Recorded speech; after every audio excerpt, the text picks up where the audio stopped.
I'm Tim Zajkowski. The premise of this show is simple. I have conversations with entertainers that no one's ever heard of. I'll be shooting the breeze with actors, directors, writers, comedians, athletes, musicians. Simple entertainment.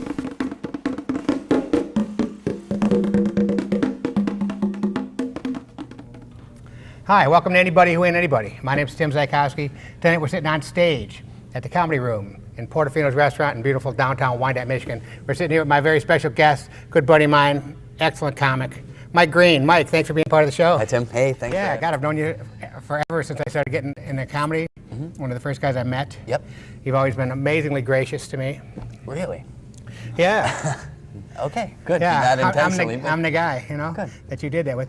And, well, for example, you're headlining somewhere, I'm opening, and you know I do improvisation. Yep. And you would come over and you go, do you feel like, you know, and the time on stage is valuable. Right. You know, and you would share some of your headlining time with me. I'd say, I'm in the back of the room, if you feel like it, you just call me, you go, hey Tim, come on up. And I'd come up and we'd do 10, 12 minutes of improv. Right. And generally speaking, it went pretty well. Yeah. You know, we had a lot of fun, and Yep, always. the audience was very surprised about it.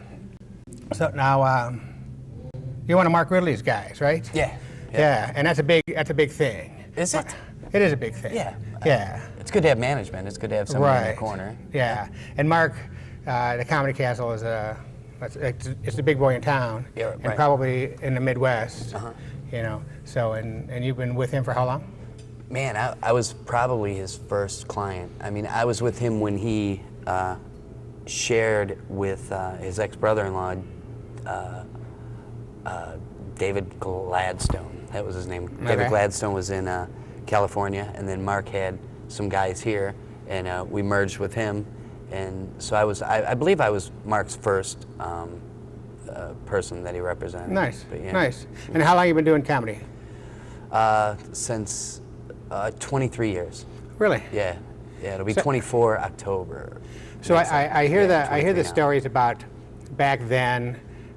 You walk into the green room and Tim Allen would be one of the guys back there. Right, yep. Drew Carey, them Yep. kind of guys. Yep. So you know these guys. Early on, I worked with Tim Allen and Jerry Seinfeld, No way. Ellen DeGeneres, Brad Garrett, Robert Wool. Oh yeah. Wow. Yeah, Wow. those are all the guys. Dave Coulier, You know? obviously. Oh yeah. Well, Dave's been around. Tom Sharp, he's a little more obscure. But Oh, I know Tom. yeah, Bald yeah. guy. Yeah. Yeah, but very funny. Just- And you know his voice. You might not know. Yeah. Well, he does. He did a lot of TV commercials. He did a lot of that Tons of sort of thing. commercials. Yeah.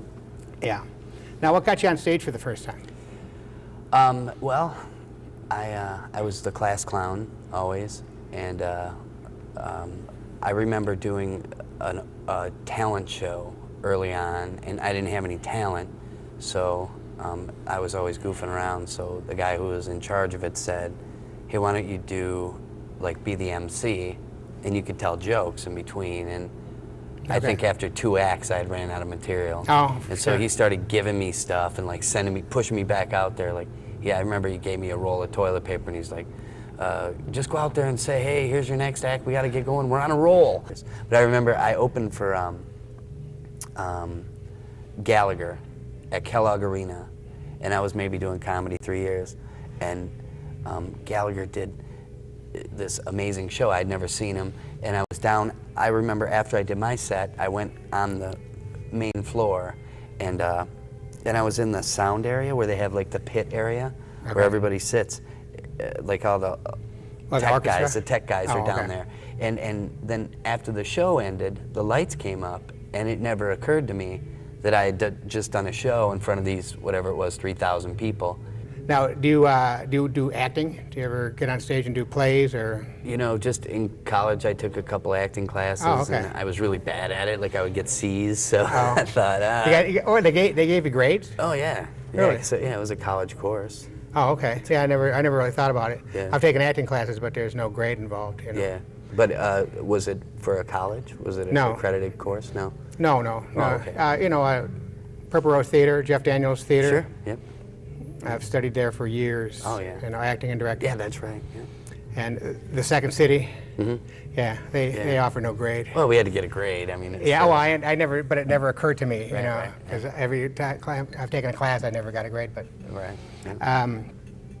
it's different than people think, the acting. Yeah. You know, because the great ones make it look, it's like stand-up. Yeah. You get up on stage, you make it look easy. Yeah, I could do stand-up forever, You but know.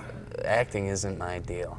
And that's what I learned when I started doing acting is that, oh my God, that's, you know, you have to get real close. You know, dental hygiene became amazingly important. Yeah, yeah. You know, because you're this close to somebody, Yeah. and you have to be there for a while. And to be serious, I just did a play, a very serious play, The Orphan Train. Orphans were getting beat and murdered, and babies dying. And I'm sitting next to a guy on stage. We never left the stage. You would sit on a bench at the back of the stage. You could see at all times.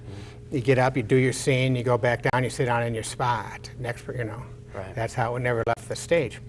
And the guy next to me studied at Second City, and he just made me laugh. And it was, it was one of those things, you know, there's a funeral scene, and I am just shaking with laughter. And then somebody came up to me after the play, and they went, "It was beautiful to see you cry." Oh, that's great. And I was like, yeah, That's hilarious. I'm great, you know. Yeah, I had a real funeral where I was at ex-wife number one's, I want to say, grandma died, and my ex-wife's brothers and I were sitting on a pew, and then she was here, and my ex-mother-in-law was to her immediate left, and it was her mom who had passed away, and they bring in this old Italian woman, comes in and starts saying the rosary, and she's like just butchering it, just Holy Mary, Mother of God, please for us sinner now, and we're like, and everybody's stuffing Kleenex in their mouths, and you could feel the pew start shaking from it's like rolling down, and I remember afterwards, my ex-wife's mom hated me, but I remember her saying, you know what? Michael was the only one who didn't laugh. Oh, nice. And so I was like, oh, yeah, that's right, because that's not funny. Because I'm solid. Because that's not funny. I know funny. Yeah, and a funeral's not a time to be making people laugh. That's right. Yeah, I wrote it. When I was a kid, I have two brothers and a sister, and my mom said, people die, you go to the funerals of their friends. She says, I'm not paying a babysitter, you know. So I'm standing with my mom behind these three grown men in suits, and they're standing at the coffin, and my mom says, that's Evelyn's three sons. And we were standing right behind them, and one of the guys went, doesn't Mom look good? And another guy went, well, she should. She ain't had a drink in 3 days. And we just went, oh, hilarious. Holy crap, yeah. One. And so. Yeah, my dad passed away, and when my dad died, like my entire life, I have always guarded my true feelings with humor. I'm sure the same can be said with you. Yes. Well, at the funeral, my ex-brother-in-law from the second wife, came to the funeral. It's kind of hard. I'm losing track here. I know. We're on wife number 2 now, and he comes and he says, I had never met your dad, but I just wanted to come because to support you. And I go, well, he'll be real easy to recognize. He'll be the dead guy in the coffin at the front. And I remember him looking at me. He'll be the guy laying down. Oh my God, he looked at me like how could you say that? How could you do that? But that's just how. Yeah, I mean, it's not like you planned it out. It just, No. You heard it the first time he heard it. Right, exactly. You know. Yeah, that's. Because the people sometimes they go, you're laughing at something you just said. Well, Right. I never heard it before either. Yeah, that's know? right. That's right. Now, Mike, I can't thank you enough for being on the show. Hey, thanks, Tim. No, Anything for you, man. It was excellent. And like I say, we'll have to get you back. Okay. And thank you for watching, and we'll see you next time. That's a wrap.